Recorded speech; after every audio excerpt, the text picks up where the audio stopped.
बेहतर से बेहतर होने की तलाश करो, मिल जाए नदी तो समुद्र की तलाश करो, टूट जाते हैं शीशे पत्थर की चोट से, टूट जाए पत्थर ऐसे शीशे की तलाश करो।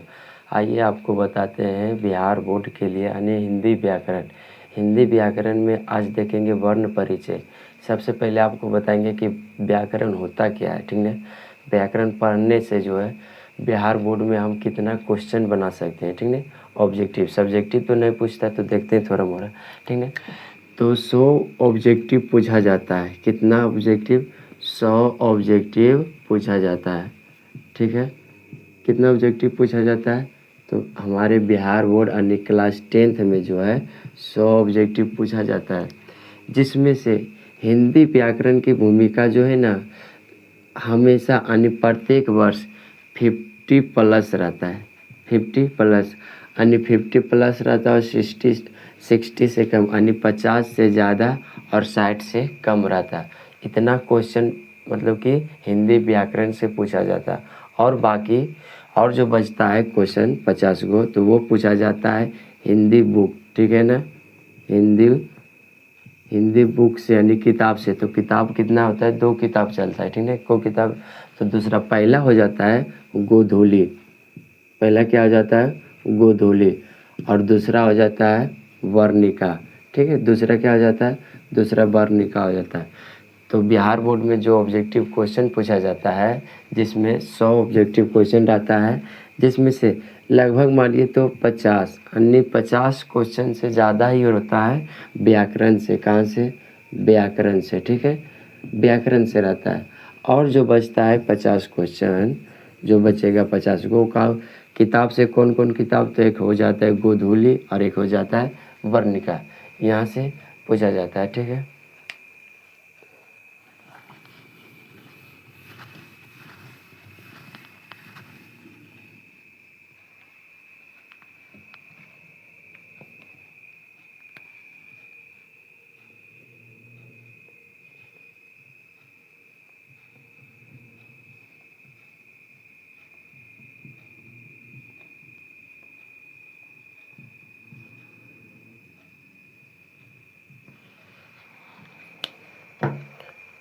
तो अब जानते हैं कि व्याकरण क्या होता है, ठीक है। व्याकरण किसे कहते हैं?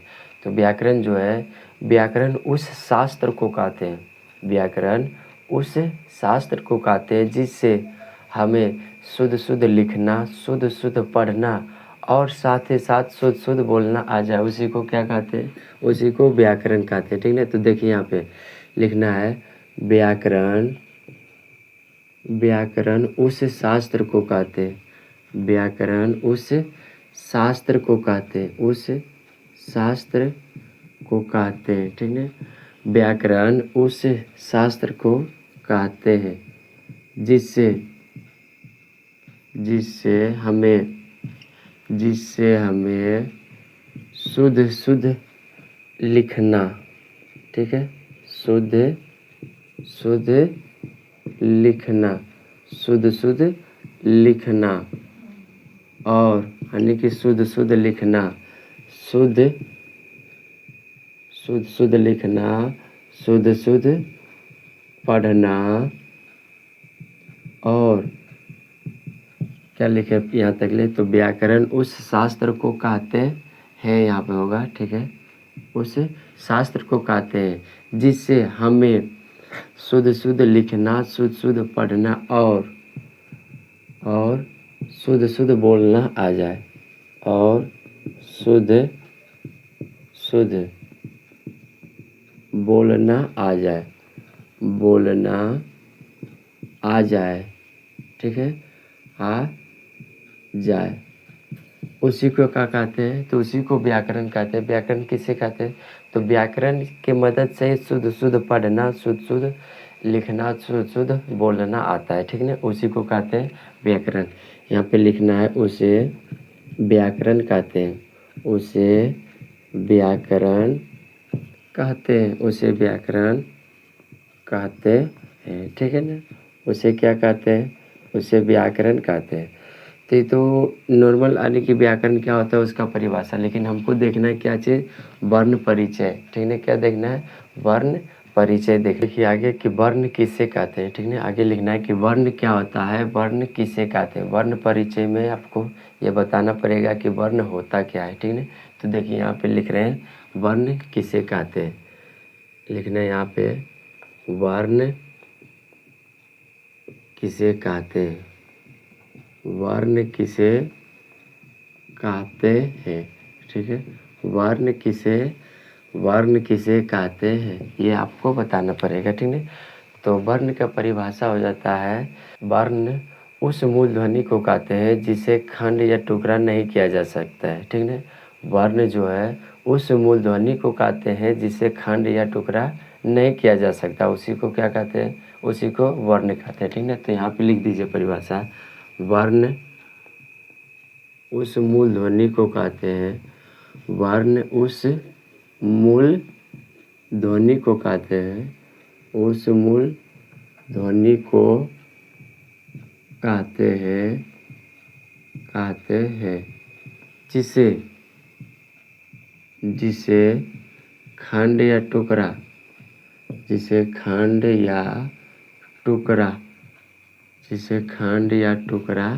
नहीं किया जा सकता है, जिसे खंड या टुकड़ा नहीं किया जा सकता है, नहीं किया जा सकता है, ठीक है। क्या लिखे वर्ण का परिभाषा, तो वर्ण उस मूल ध्वनि को कहते हैं जिसे खंड या टुकड़ा नहीं किया जा सकता, उसे वर्ण कहते हैं, उसे वर्ण कहते हैं, ठीक है। उसे क्या कहते हैं, उसे वर्ण कहते हैं। जैसे देखिए एग्जाम्पल में, तो एग्जाम्पल में हो जाता है ओ, उसके बाद देखिए को हलंत डालना है, ठीक है। को डालिएगा तो को जो है टुकड़ा किया जा सकता है, जैसे आधा को होता है, ठीक है। तो को हलंत का मतलब क्या हो जाता है, आधा को। उसके बाद खो हलंत डालिए, उसके बाद चो हलंत डालिए। इस को अगर जो सिर्फ लिखेंगे को, तो इसका मतलब कि टुकड़ा किया जा सकता है, जैसे को हलंत प्लस ओ, ठीक है ना, प्लस में ओ, इसलिए को हलंत हो जाता है, ठीक है, को हलंत। उसके बाद आइए देखते हैं कि वर्ण के कितने प्रकार होता है, वर्ण के कितने प्रकार। तो वर्ण के 2 प्रकार होता है। आगे लिखना है वर्ण के प्रकार। देखिए यहाँ पे देख रहे हैं वर्ण के प्रकार, ठीक है, वर्ण के प्रकार। तो सबसे पहले वर्ण के 2 प्रकार होता है, स्वर्ण वर्ण और व्यंजन वर्ण। पहला लिखना है वर्ण के कितने प्रकार, तो 2 प्रकार। पहला हो जाता है स्वर्ण वर्ण, दूसरा हो जाता है व्यंजन वर्ण। यहाँ लिखिए स्वर्ण वर्ण और यहाँ लिखिए व्यंजन वर्ण, स्वर वर्ण और व्यंजन वर्ण। पहला होता है स्वर्ण वर्ण और दूसरा व्यंजन वर्ण होता है, ठीक है ना। आगे चलते हैं कि स्वर्ण वर्ण के कितने प्रकार होता है, स्वर्ण वर्ण के कितने प्रकार और व्यंजन वर्ण के कितने प्रकार। तो स्वर्ण वर्ण के 2 प्रकार हो जाता है, ठीक है, स्वर्ण वर्ण के 2 प्रकार। पहले यहाँ पे प्रकार देख लीजिए, उसके बाद सबका परिभाषा एकारित से देखेंगे, ठीक है। तो स्वर्ण वर्ण के कितने प्रकार, 2 प्रकार, मूल स्वर्ण और संयुक्त स्वर्ण, मूल स्वर्ण और संयुक्त स्वर्ण, ठीक है, संयुक्त स्वर्ण। उसके बाद आता है व्यंजन वर्ण के कितने प्रकार, तो व्यंजन वर्ण के भी 3 प्रकार होते हैं। व्यंजन वर्ण के कितने प्रकार, 3 प्रकार, ठीक है ना। तो देखिए व्यंजन वर्ण के 3 प्रकार कौन कौन से होते हैं। तो पहला हो जाता है स्पर्श व्यंजन, पहला स्पर्श व्यंजन, पहला होता है स्पर्श व्यंजन और दूसरा होता है अंतस्थ व्यंजन।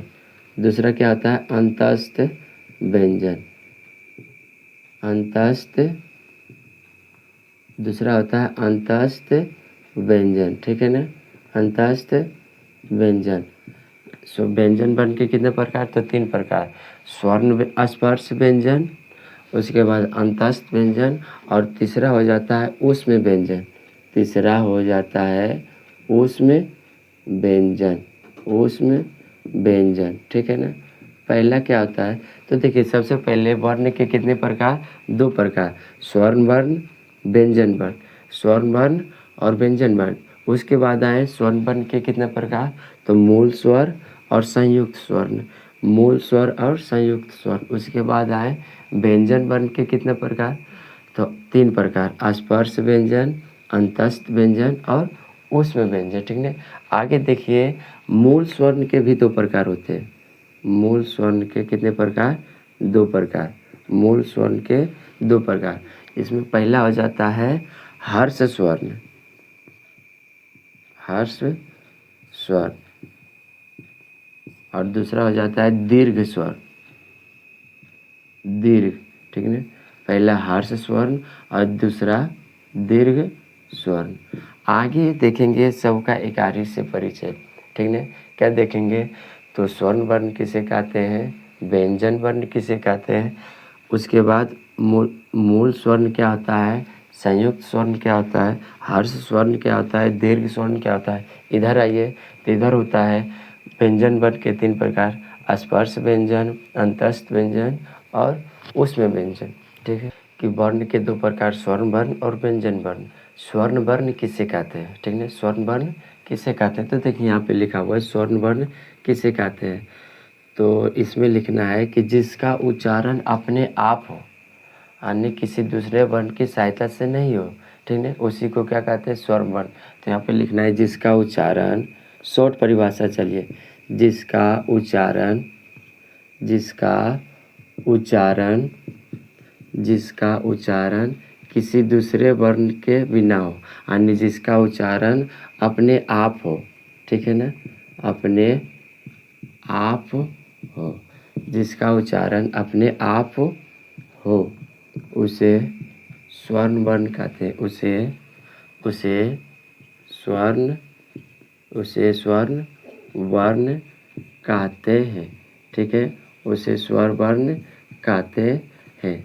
जैसे जैसे जैसे में आ जाएगा ओ, आ, हर्षहि, दुर्घई, हर्षहु, दुर्घाऊ, री, ए, ऐ, ओ, आओ, यहाँ तक आता है, ठीक है, ETC। और इतना में देखिए 11 को होना चाहिए, यानी स्वर्ण वर्ण की संख्या कितना होता है, 11 होता है। स्वर्ण वर्ण की सहायता मतलब संख्या कितना होता है, 11 होता है। देखिए 1 2 3 4 5 6 7 8 9 10 11, ठीक है। तो यानी यहाँ पे लिख देना है एक तो पॉइंट कि स्वर्ण वर्ण की संख्या कितनी होती है, तो 11 होती है। लिखना है यहाँ पे कि स्वर्ण वर्ण स्वर्ण वर्ण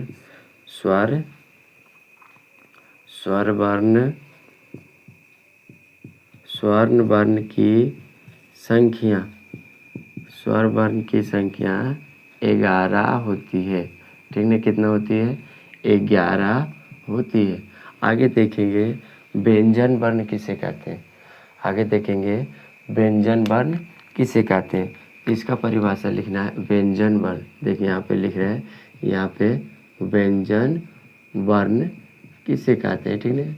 तो व्यंजन वर्ण में हो जाएगा कि जिसका उच्चारण या फिर वैसा वर्ण जिसका उच्चारण स्वर्ण वर्ण की सहायता से हो, वैसा वर्ण जिसका उच्चारण स्वर्ण वर्ण की सहायता से हो।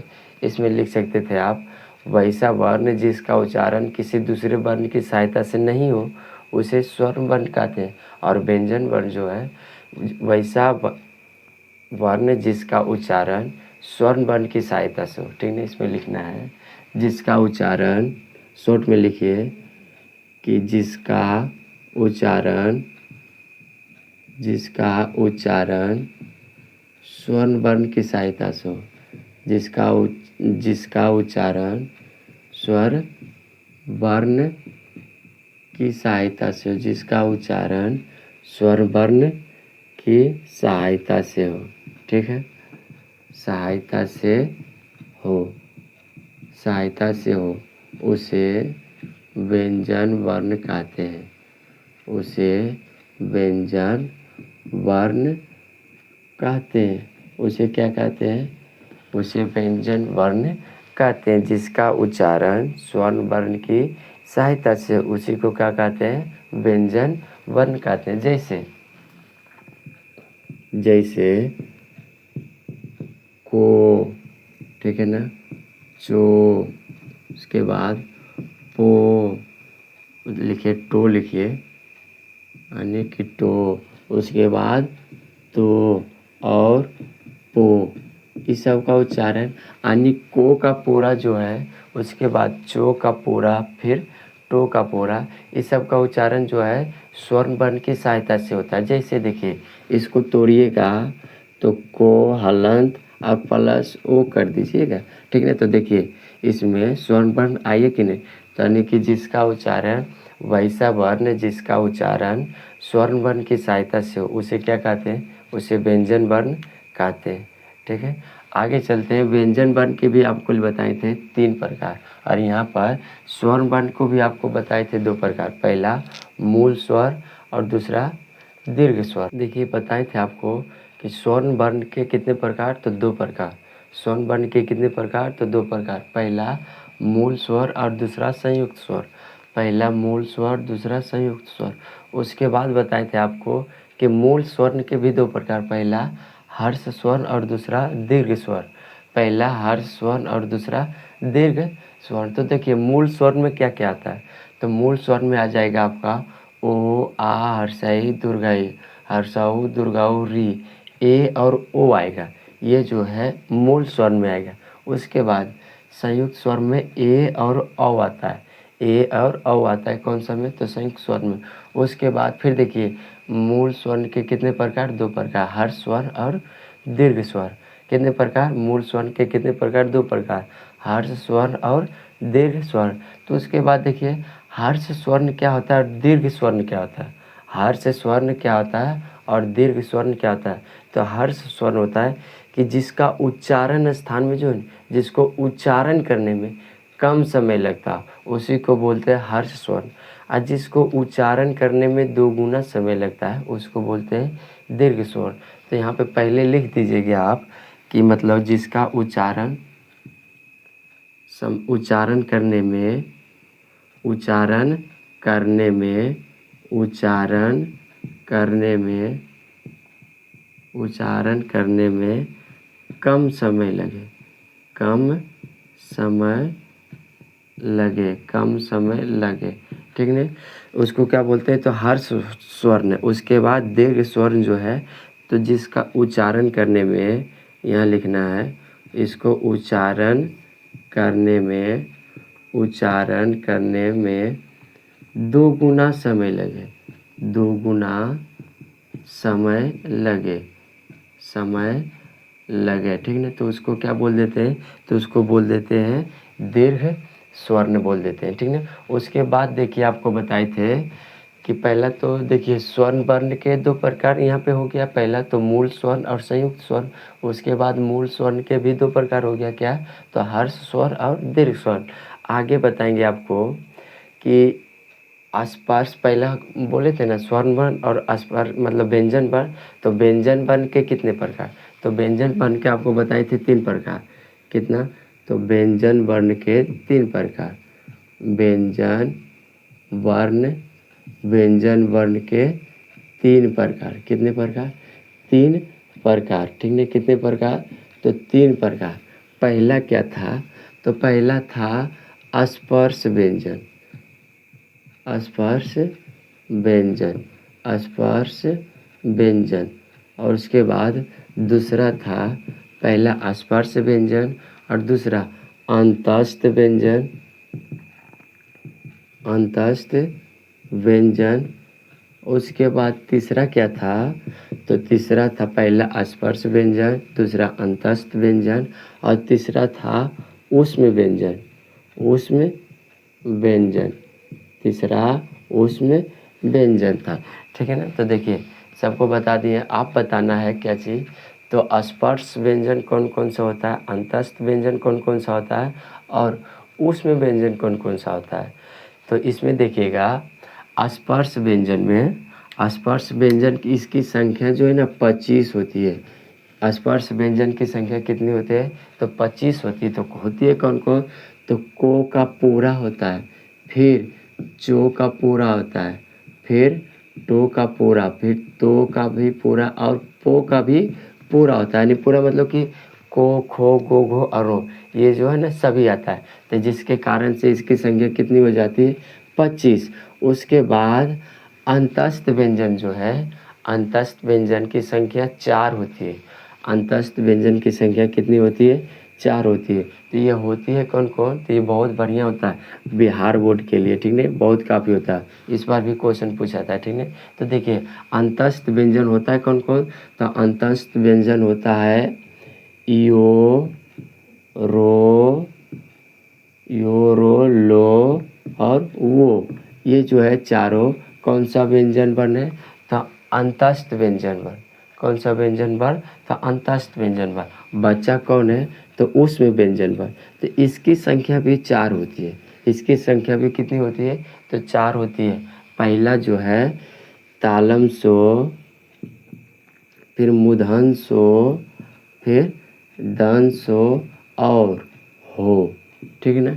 तो देखिए व्यंजन वर्ण के कितने प्रकार? 3 प्रकार। पहला हो गया स्पर्श व्यंजन, दूसरा अंतस्थ व्यंजन और तीसरा ऊष्म व्यंजन, ठीक ना। तो स्पर्श व्यंजन में मतलब कि कौन कौन आते हैं? तो जैसे को, खो, गो, घो और वो, फिर चो, छो, जो, झो, यो। ये अगर जो पाँचों का 5-5 को लिखिएगा तो कितना होगा? 25। तो स्पर्श व्यंजन की कितनी संख्या होती है? 25 होती है। उसके बाद अंतस्थ व्यंजन की संख्या कितनी होती है? 4 होती है। यहाँ पे लिख दीजिएगा कि अंतस्थ व्यंजन की संख्या 4 होती है। उसके बाद उस होती है कौन कौन? तो यो, रो, लो, वो। उसके बाद आना है कि उसमें व्यंजन के भी 4 प्रकार होते हैं। पहला तालम सो, मूर्धन सो, दंत सो और हो, ठीक है ना। आने आपको पता चल गया होगा कि सबसे पहले आपको बताएं, तो पहले बताएं कि व्याकरण होता क्या है, ठीक है। व्याकरण क्या होता है? तो व्याकरण में बताया आपको कि व्याकरण उस शास्त्र को कहते हैं जिसे खंड या टुकड़ा नहीं किया जा सकता, उसी को सॉरी मिस्टेक। पहले आपको बताएं कि व्याकरण किसे कहते हैं। तो व्याकरण उस शास्त्र को कहते हैं जिससे शुद्ध शुद्ध बोलना, शुद्ध शुद्ध लिखना और शुद्ध शुद्ध पढ़ना आ जाता है, उसी को बोलते हैं व्याकरण, ठीक है। व्याकरण के बाद में आए थे वर्ण परिचय। हिंदी व्याकरण में पहला क्या हो जाता है? वर्ण परिचय। वर्ण परिचय, ठीक है ना। तो वर्ण परिचय में आपको बताए थे सबसे पहले वर्ण किसे कहते हैं, वर्ण के कितने प्रकार होते हैं। तो सबसे पहले आपको बताए थे वर्ण किसे कहते हैं। तो वर्ण उस मूल ध्वनि को कहते हैं जिसे खंड या टुकड़ा नहीं किया जा सकता, उसी को वर्ण कहते हैं। वर्ण के 2 प्रकार, स्वर्ण वर्ण और व्यंजन वर्ण। वर्ण के कितने प्रकार? 2 प्रकार, स्वर्ण वर्ण और व्यंजन वर्ण। स्वर्ण वर्ण यानी जिसका उच्चारण अपने आप हो, उसी को बोलते हैं स्वर्ण वर्ण। और व्यंजन में वर्ण बोल लेते हैं कि जिसका तो देखिए आगे देखेंगे उच्चारण स्थान, जो कि बिहार बोर्ड के लिए बहुत ही बढ़िया होता है, ठीक है ना। इससे लगभग 1 या 2 क्वेश्चन बार बार पूछा जाता है, 10वां हो या फिर 12वां, ठीक है ना। तो देखिए यहाँ पे लिखना है उच्चारण स्थान, ठीक है, उच्चारण स्थान। और इधर देखना है कि वर्ण। तो जैसे पहला हो जाता है कंठ, कंठ, ठीक है ना। पहला हो जाता है कंठ। तो कंठ का उच्चारण यानी इसमें कौन कौन सा वर्ण जो है इससे उच्चारण किया जाता है, ठीक है। कौन कौन सा वर्ण जो है कंठ से उच्चारण किया जाता है। तो यहाँ पे देखिए कंठ से जो है हो जाता है ओ, फिर आ, उसके बाद को, खो, गो, घो और अरो। इस सभी का उच्चारण स्थान क्या है? तो ये सभी का उच्चारण स्थान जो है कंठ होता है। क्या होता है? कंठ। दूसरा हो जाता है तालु। दूसरा क्या हो जाता है? तालु। पहला कंठ, दूसरा लिखे तालु। तो तालु से उच्चारण स्थान क्या होता है? तो तालु से उच्चारण स्थान होता है हर्षई, उसके बाद दुर्घाई और फिर चो, छो, जो, झो और क्या होता है? इयो। और साथ ही साथ जो है इसके साथ इयो भी आता है और तालम सो भी आता है। इयो भी आता है, तालम सो भी आता है। तो मतलब कि तालु से क्या क्या चीज़ हो गया, तो हर्ष ही दुर्गा है। और ये जो है चो का पूरा जो आता है, चो का पूरा, और यहाँ पर भी देखिएगा तो को का पूरा आया इसमें, ठीक है ना। उसके बाद देखिए तीसरा आ जाता है, 3 नंबर में आ जाता है मूर्धा से, ठीक है।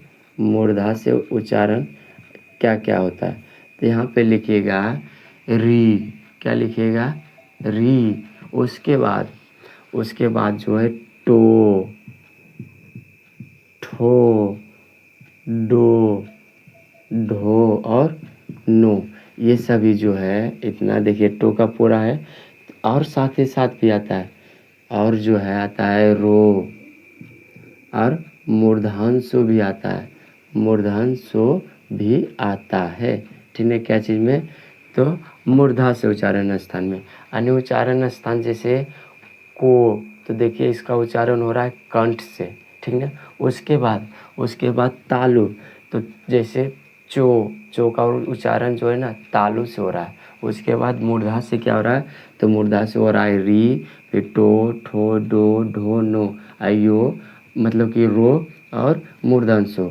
उसके बाद आता है चौथा नंबर में जो है दंत आता है, चौथा नंबर में दंत आता है। तो इसके मतलब इसका उच्चारण स्थान यानी वर्ण क्या होता है, दंत से क्या क्या चीज़ को बोला जाता है, तो इसको देखिए तो, थो, दो, धो और नो, ये सभी को देखिएगा हमारा जी जो है बोलते वक्त तो, थो, दो, धो, नो, ये सभी बोलते वक्त मतलब कि दांत से सटता है, यानी दांत में सटता है हमारा जी बोलते समय। अगर जो नहीं सटेगा तो बोल ही नहीं पाएंगे, ठीक है। तो आगे चलिए। उसके बाद आता है 5वां नंबर में ओठ आता है। क्या आता है, ओठ, ठीक है। इसको बोलते हैं ओष्ठ भी बोलते हैं, ओष्ठ। बिहार बोर्ड में यही लिखा रहेगा ओष्ठ, ठीक है ना। क्या लिखा रहता है, ओष्ठ। तो देखिए इसमें क्या क्या चीज़ आ जाता है, तो इसमें आ जाएगा हर्षहु, दुर्घा उ, उसके बाद पो, फो, बो, भो और मो, ये सभी क्या चीज़ में आता है, तो ये सभी आ जाता है ओष्ठ में, यानी कि ओठ में, ठीक है। और उसके बाद जो है ये दंत में जो है यानी तो, थो, दो, धो, नो के साथ साथ वो भी आता है, वो, ठीक है। यो, रो, लो, यहाँ पे मतलब कि यो, रो, लो आता है, लो। उसके बाद दंसो भी आता है, दंसो, ठीक है ना। आने की दंत में जो है तो, थो, दो, धो, नो, साथ ही साथ लो और दंसो भी आता को। शब्दों के प्रकार क्या बताएंगे, शब्दों के प्रकार। तो पहला हो जाता है उत्पत्ति के आधार पर शब्द के 4 प्रकार। पहला उत्पत्ति के आधार पर शब्द के 4 प्रकार, और दूसरा बताएंगे आपको कि रूपांतर या फिर बनावट के आधार पर शब्द के 3 प्रकार। दूसरा बताएंगे क्या चीज़, तो आपको बताएंगे कि क्या था उत्पत्ति के आधार, रूपांतर के आधार पर।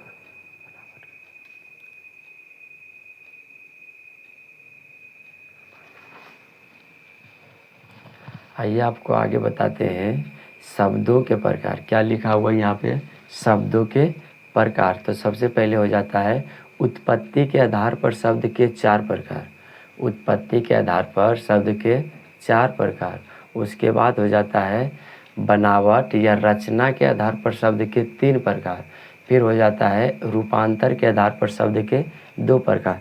तो पहला देखिए यहाँ पे लिखना है शब्द के प्रकार में कि उत्पत्ति के आधार पर, उत्पत्ति के आधार पर, ठीक है ना।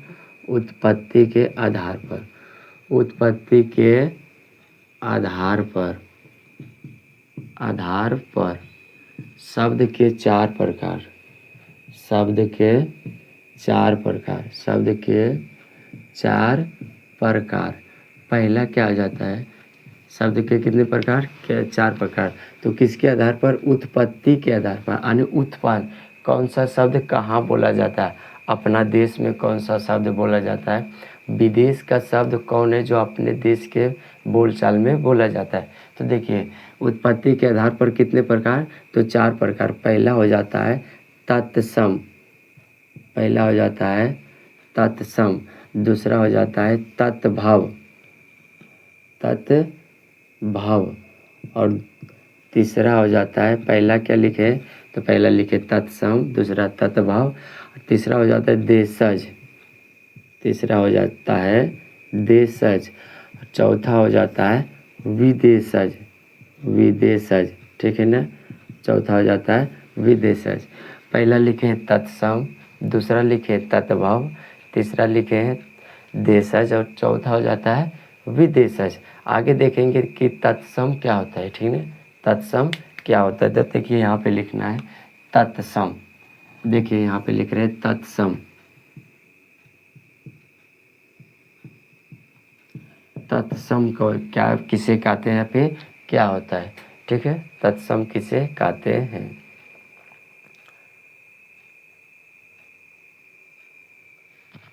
तो देखिए आपको बताएंगे कि तत्सम क्या होता है।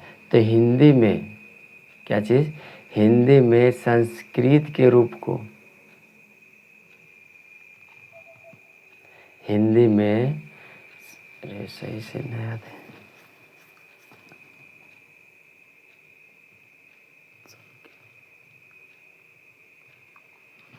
यहाँ पे तत्सम क्या होता है? तो इसमें लिखिएगा हिंदी में संस्कृत के मूल शब्द को, हिंदी में संस्कृत के मूल शब्द को लिखे यहाँ पे, हिंदी में, हिंदी में, हिंदी में संस्कृत के, किसका? संस्कृत के मूल शब्द को, मूल शब्द को, मूल शब्द को क्या कहते हैं? तो तत्सम कहते हैं, तत्सम कहते हैं, तत्सम कहते हैं। पहला लिखें, पहला का परिभाषा तत्सम का, कि हिंदी में संस्कृत के मूल शब्द को तत्सम कहते हैं। जैसे देखिए, जैसे, तो जैसे हो जाता है पुष्प, उसके बाद पुस्तक, पुष्प हो गया, पुस्तक हो गया, जगत, ये सब जो है मतलब हिंदी के संस्कृत के मूल शब्द है। किसका मूल शब्द है? तो संस्कृत के मूल शब्द है। उसके बाद हो जाता, पहला क्या लिखे हैं? पुष्प, पुस्तक, फिर जगत, और एक हो जाता है फल, ठीक है ना? तो हो जाता है फल, ठीक है ना? तो ये सब क्या चीज़ है? तो हिंदी में संस्कृत के मूल शब्द को ही तत्सम कहते हैं। और अगला देखना है कि तत्भव किसे कहते हैं, तत्भव किसे कहते हैं? तो देखिए अगला लिख रहा है तत्भव, ठीक है? तत्भव लिखना है आपको, तत्भव किसे कहते हैं? तो इसमें जो है इसका परिभाषा हो जाता है तत्सम के बिगड़े हुए रूप को, क्या लिखना है इसमें? कि तत्सम के बिगड़े हुए रूप को तत्भव कहते हैं, तत्सम के बिगड़े हुए रूप को तत्भव कहते हैं। इसमें लिखना है आपको तत्सम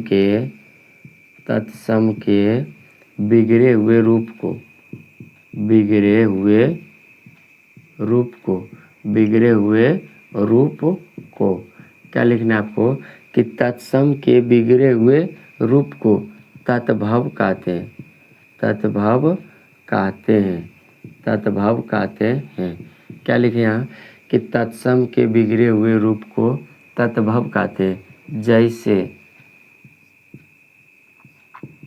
आग, जैसे क्या हो जाता है? जैसे में हो जाता है आग, उसके बाद हो जाता है कपूर, क्या होता है? कपूर, दूसरा क्या हो जाता है? कपूर, ठीक है ना? पहला लिखे हैं आग, दूसरा लिखे हैं कपूर, दो को ही रहने दीजिए, ठीक है? पहला देखें कि तत्सम क्या होता है। तो हिंदी में संस्कृत के मूल शब्द को ही तत्सम कहते हैं। जैसे में पुष्प, पुस्तक, जगत, फल, ये सब हो जाता है तत्सम शब्द। उसके बाद तत्भव, यानी कि तत्सम के बिगड़े हुए रूप को तत्भव कहते हैं। इसमें हो जाता है आग कपूर।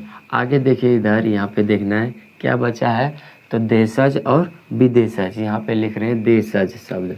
क्या लिखना है आपको, देशज शब्द, देशज, देशज शब्द, देशज लिखिए। तो इसमें जो है देशज में आ जाता है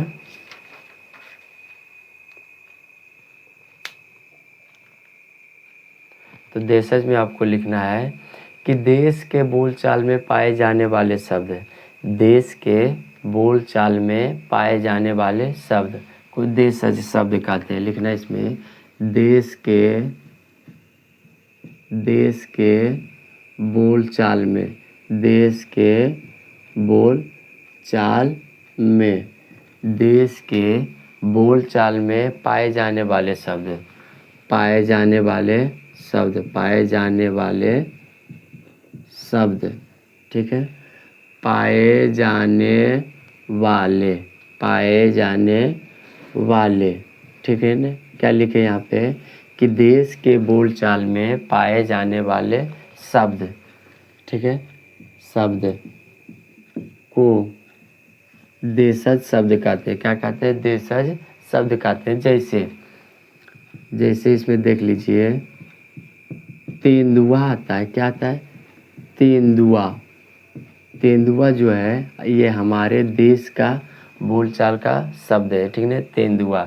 उसके बाद आ जाता है लोटा। क्या आ जाता है, लोटा। उसके बाद आ जाता है टोकरी, टोकरी, ठीक है ना। ये सब जो है, ये सब हमारे देश के बोलचाल में पाए जाने वाले शब्द है, ठीक है ना। उसके बाद आ जाता है, पहला देखें तत्सम, तत्भाव और देशज भी देख लिए। एक ठो बचा हुआ है विदेशज। क्या बचा हुआ है, विदेशज। तो यहाँ पे देखना आपको विदेशज, विदेशज, विदेशज, ठीक है ना, विदेशज। तो इसमें आपको लिखना पड़ेगा कि जिन शब्दों का जन्म विदेश में हुआ है, जिन शब्दों का जन्म जो है विदेश में हुआ है उसी को विदेशज कहते हैं। लिखना इसमें जिन शब्दों का जन्म, जिन शब्दों का, जिन शब्दों का जन्म विदेश में हुआ है। कहाँ, यानी विदेश में हुआ है, ठीक ना, विदेश में हुआ है, उसी को कहते हैं विदेशज शब्द, यानी उसी को क्या कहते हैं, विदेशज शब्द कहते हैं। जैसे तो जैसे में ले देखिए यहाँ पे आप ले लीजिए अंग्रेजी में। क्या चीज़ में लीजिए, अंग्रेजी में लीजिए, ठीक है, अंग्रेजी में लीजिए। तो अंग्रेजी में जो है हॉस्पिटल, क्या हो जाता है, हॉस्पिटल,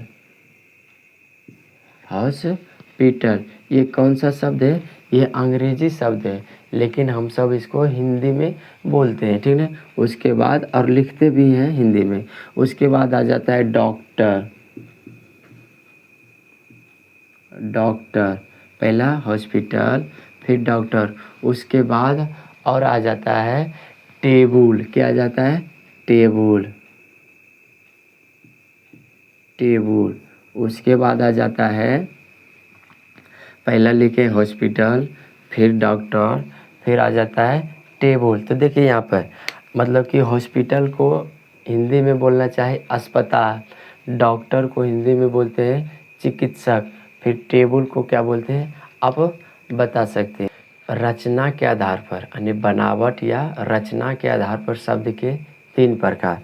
तो देखिए यहाँ पे लिख रहे हैं रचना या बनावट के आधार पर, रचना या बनावट के आधार पर, बनावट के आधार पर, रचना या बनावट के आधार पर शब्द के कितने प्रकार, तो शब्दों के 3 प्रकार।